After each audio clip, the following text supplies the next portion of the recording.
So if awakeness is to serve any purpose, it needs to be more than just a mental realization.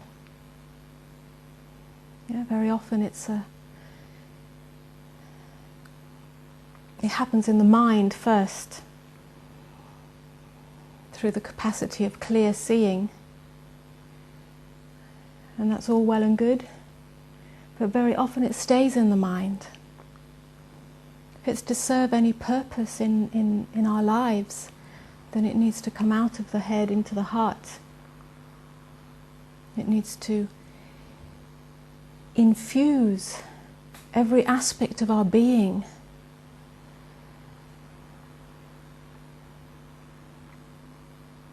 And one of the most tricky and sticky places is in relationship,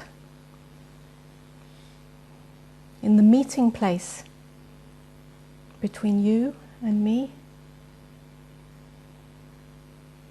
you and her, you and him.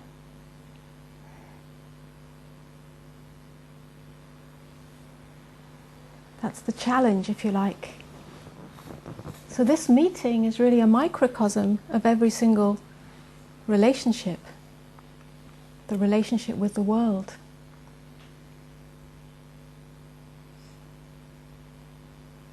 And so the invitation in this meeting place is to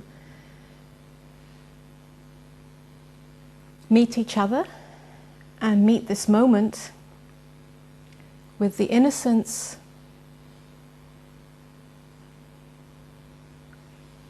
of fresh discovery, of unknownness. I liken it to standing at the edge of the abyss, not knowing what is here.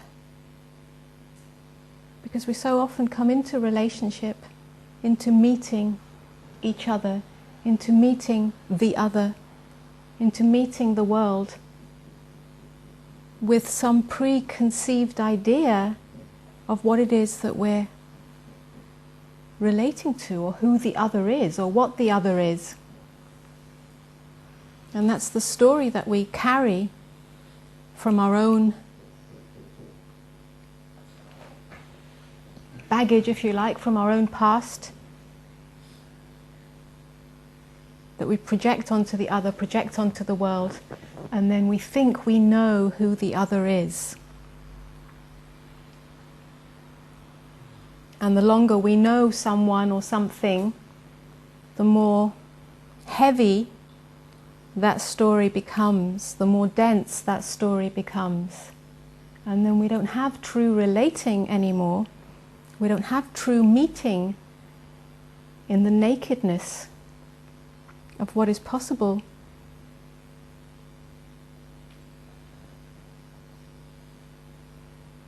We do not have true intimacy anymore. And so the story of relationship starts to play itself out. And this happens so often with those that we are so-called closest to, our partner, our parents, and with those that we could call our teacher or our guru, or whoever you want to call it, however you want to label it. There are very heavy stories around those relationships that cloud, that block any true intimacy or true relating, true authentic relating. And this happens very often when there's awakening in the mind, a recognition of that which is awake and true. And then that's brought into relationship without any true vulnerability or innocence. And then we get a battle of spiritual concepts, ideas, viewpoints.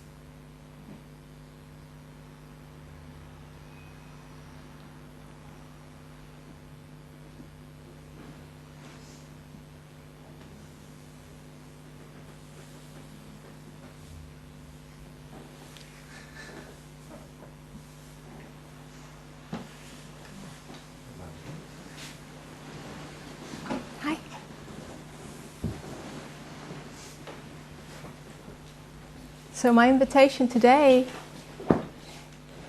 is to at least be willing to drop any agenda, any idea of who I am or who you are, or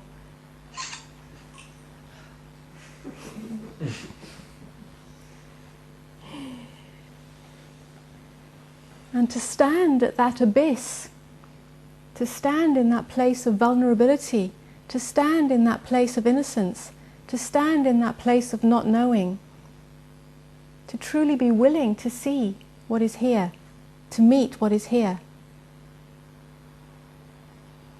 Because this moment and each moment is born anew, completely unformed. It forms itself as it reveals itself.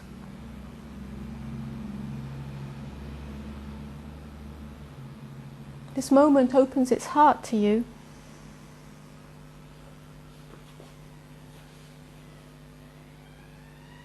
It's always here. It's always available. It's always giving of itself.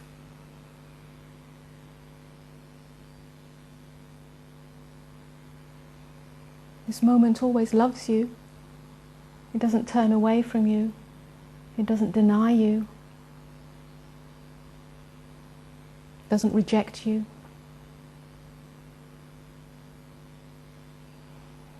It doesn't judge you.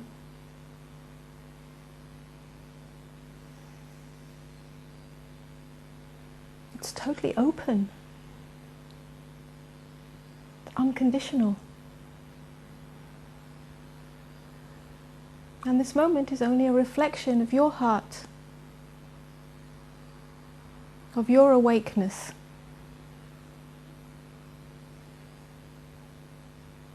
But we so often try to make this moment other than what it is. We think we know how it should be. We think we know what we should be getting from it, what we should be taking.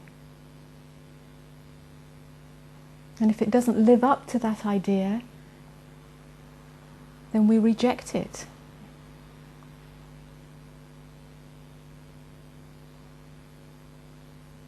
It is not life that rejects us, it is us that rejects life. And every relationship, every opportunity to relate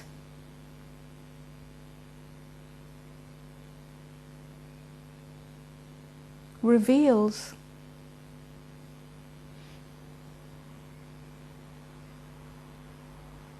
how open we are to receiving this that is here, or how we turn away or deny this openness.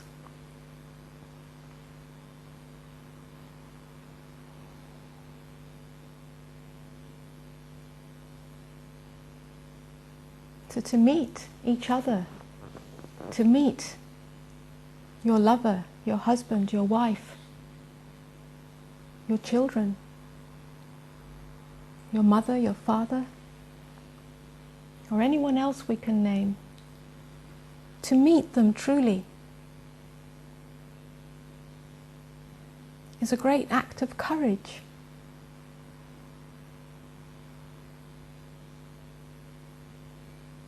The courage to let go of everything that you think you know.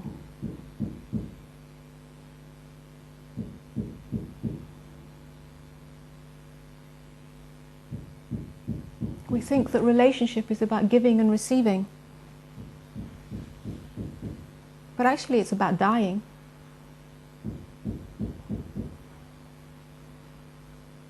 It's about dying to who you think you are. It's about the death of your self-concept. It's about the death of your concept of other. It's about the death of everything that is false in you. That's why relationship is so painful. It brings up everything that is false in you. It brings up everything that is unconscious in you. It pushes all the buttons. Not because there's something wrong, because there's something very right in that. That's its purpose. To reveal everything that is still not meeting itself in the truth of awakeness.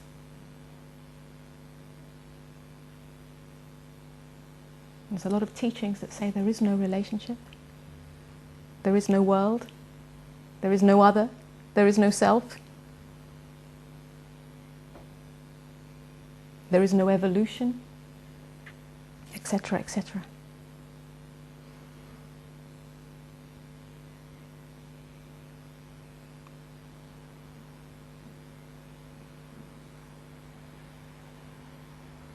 But everything is included.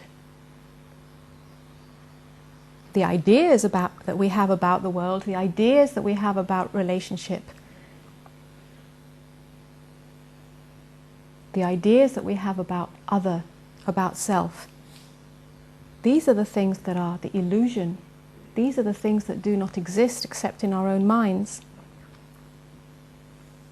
But the movement that we call relationship, the movement that we call the world, the movement that we call you or me, all this exists. It exists as the something that is born out of nothing. So we can include everything.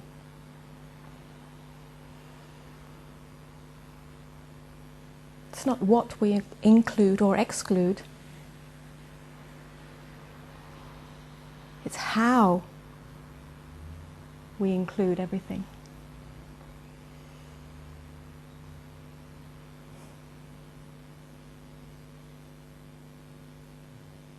Yeah. To include everything is to open, at least to be willing to open to even that which we don't like.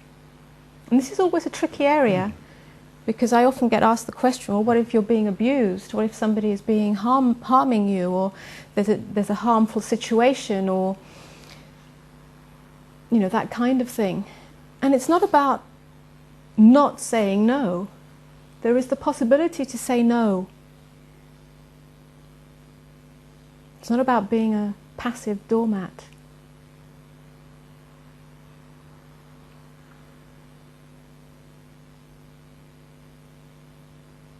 But it's being open to the depth of your feeling, to the depth of your experience.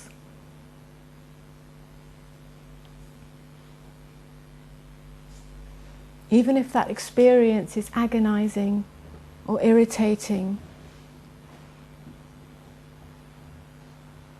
or uncomfortable, to truly penetrate that with the depth of your capacity to be here, to meet it, to say yes, not necessarily to the action or to the external expression, but to that which is beneath it, which is the depth of your experience. And then from that place, you will act in congruency with the deepest part of yourself.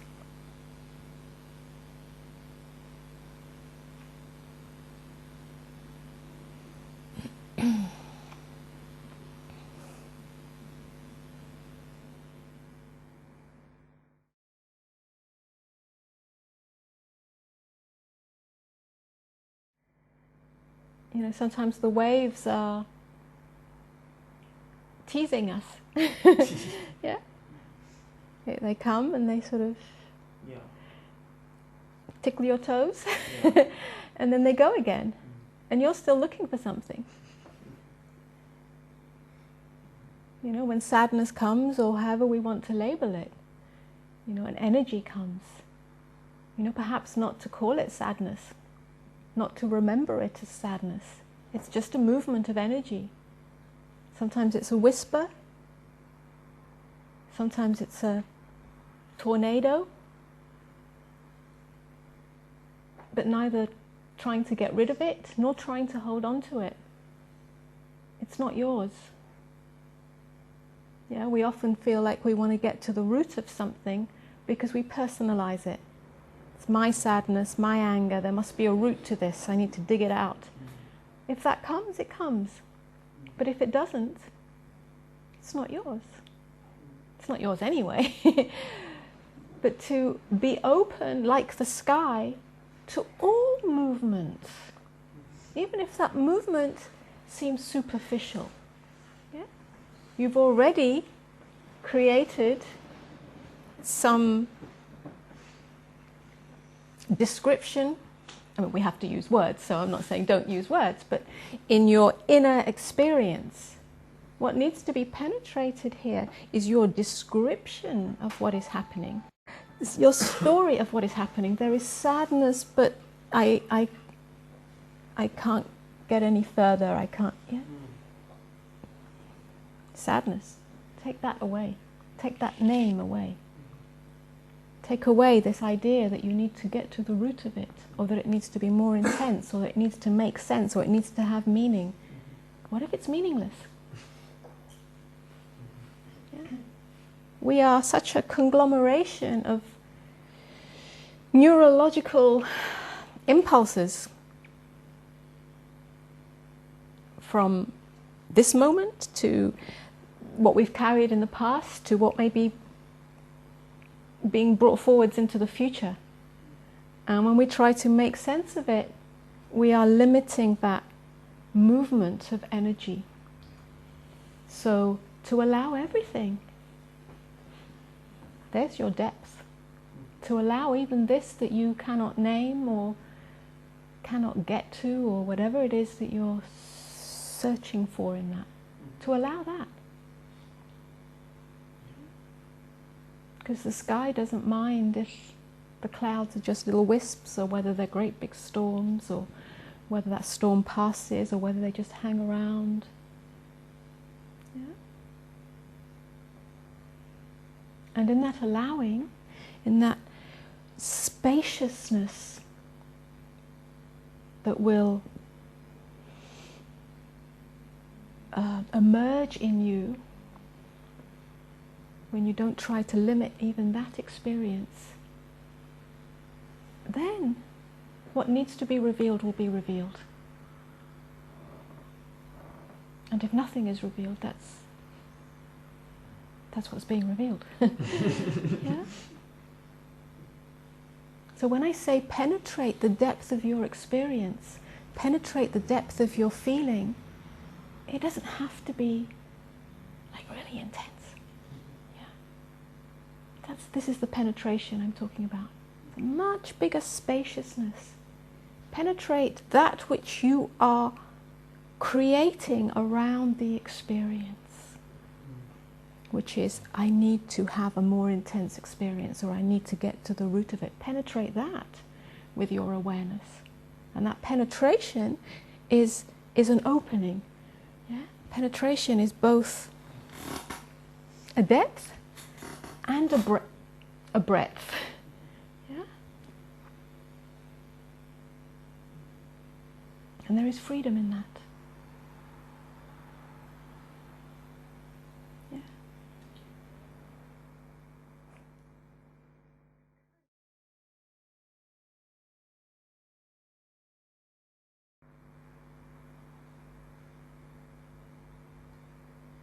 What do you want from this?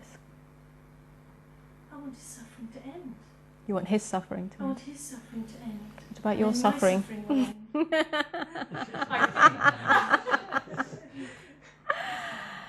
Ah, yes. Isn't that the way? Yeah, isn't that the way? Things can return to Yeah. comfort.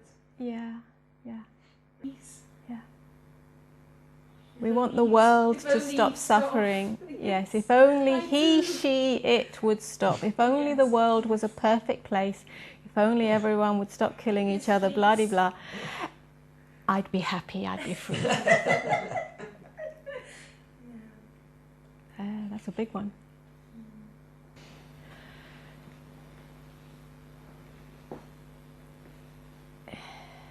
The question is, are you willing to give up everything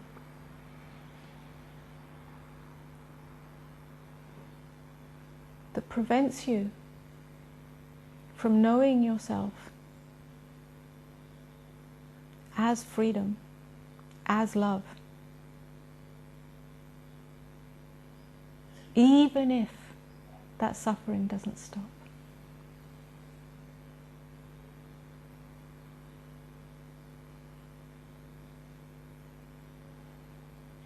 I want to be able to allow it. It's a question that we need to keep on asking ourselves over and over again in each moment, in each experience.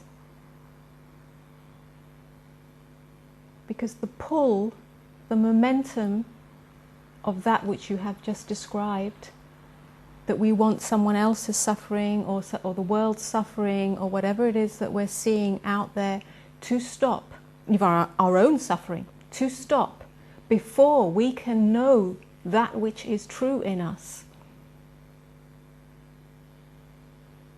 before we can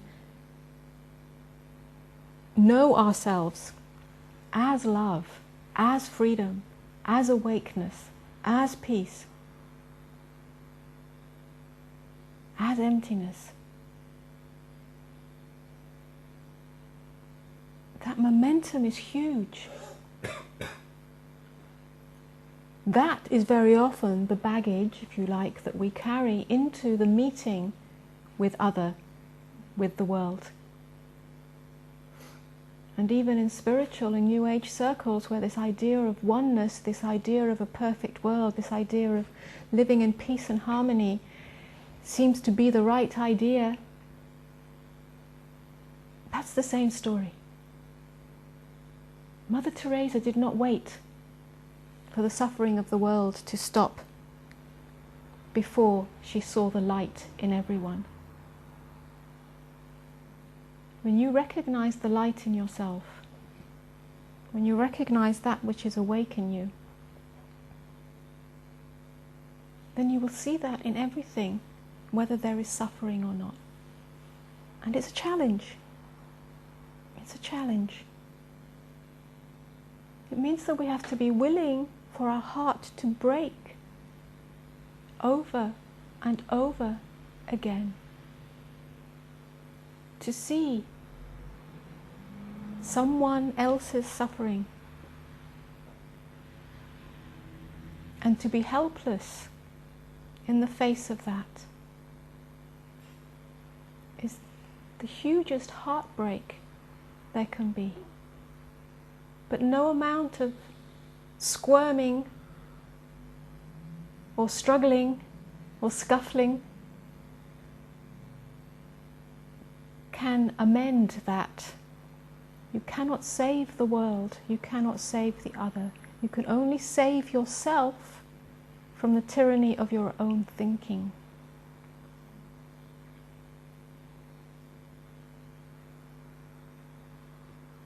We probably each have some version of that in our own lives, if we are true. But it's a great place to be, because many people aren't even able to admit that to themselves, that the suffering of the suffering of the world is so excruciating. The suffering of any sentient being. And yet you've come to that point, you've come to that edge, and now is the edge of the abyss for you. And it's not about knowing what to do or how to do it, but it's at that point to ask yourself that question, as it comes up, each time it comes up, am I willing to give up everything in myself that is false, that is untrue, in this idea of their suffering should stop so that I can be at peace? Am I willing to give this up? And it doesn't require an answer that comes from the thinking mind. The answer will come from somewhere else.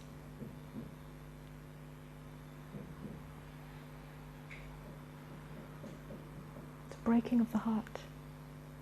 And it's tender. And it's innocent. This is the meeting place that I was referring to earlier.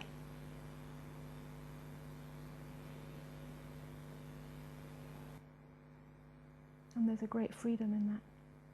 But not the kind of freedom that you can then hold on to and go, ah, this is what peace feels like. Ah, this is what freedom feels like. Now I'm happy. Because then you create another prison for yourself. That's what I call a beautiful prison. Yeah, that's the spiritual seeker's prison.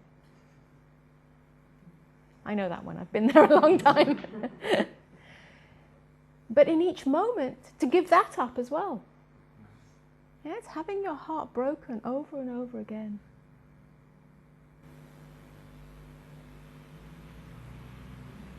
Neem Karoli Baba, who was Ram Dass's master, teacher, guru,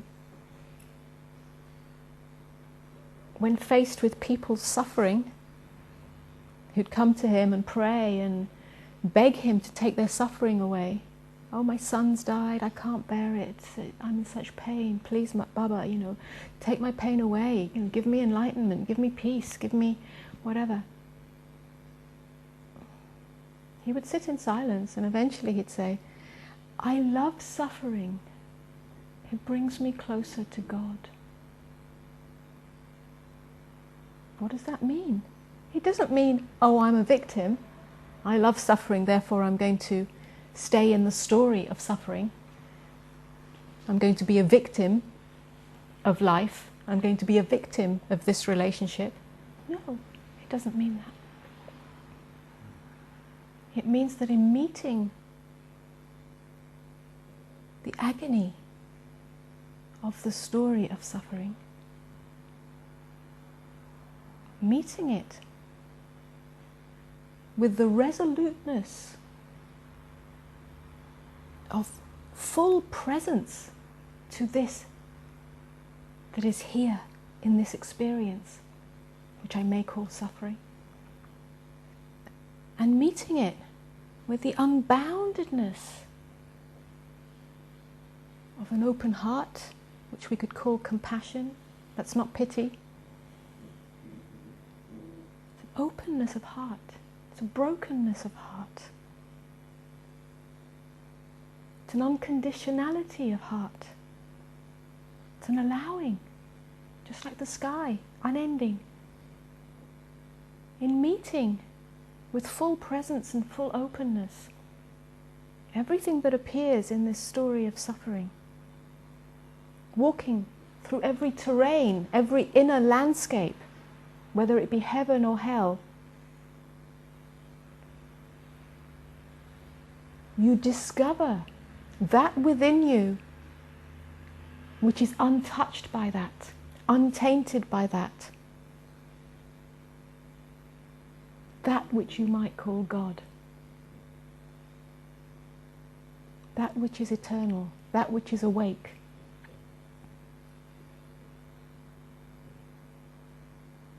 Yeah, I love suffering because it brings me closer to God.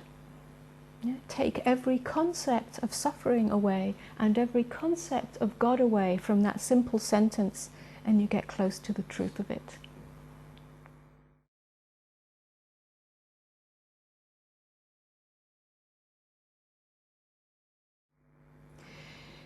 We so often think that we need to do good things, that we need to be spiritual, that all sorts of actions that we should take or shouldn't take. And as long as there's a should or a shouldn't, then that's not, if you like, congruent or in alignment with the truth of your deepest essence. However, if you are anchored or inhabiting your true essence as that which is awake, it is unlikely that there will be any harmful action arising from your mind-body vehicle. Yeah? There is, again, a whole conversation that happens around whether awake individuals should or shouldn't eat meat, and all of this. And again, it's full of all sorts of intellectual nonsense. And again, on the absolute level, nothing matters, because nothing exists.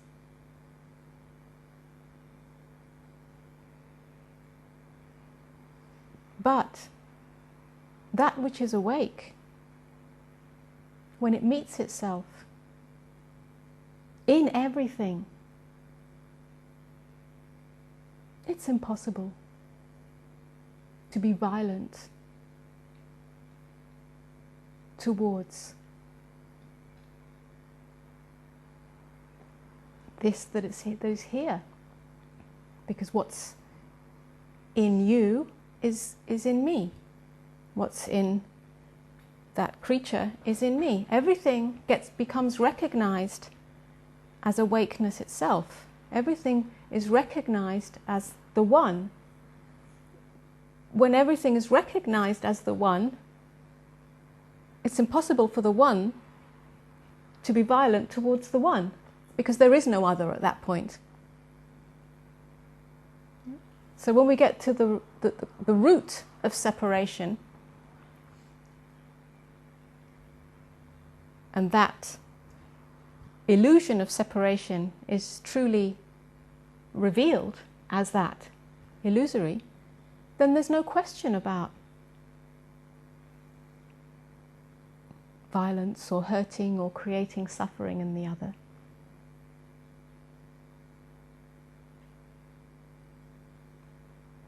That doesn't mean that we don't walk away from a relationship if that relationship is no longer in service to a higher growth. You don't stay in a situation, whether that's a work situation or a personal relationship situation. You don't stay in that because you don't want to hurt the other. You see, when you're true to that which is true in you, to the innermost core, then your outermost expression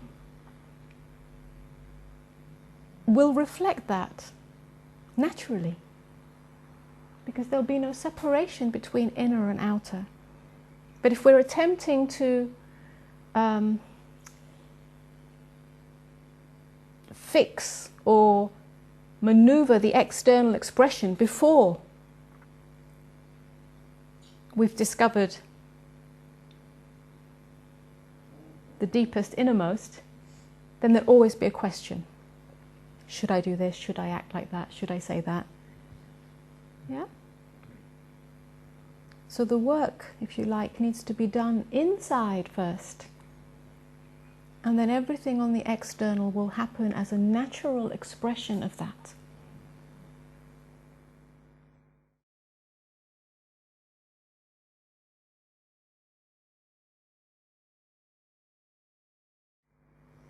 Again, everything. The relationship we have with our cars, with our possessions, with the objects around us, all of that reveals the same thing.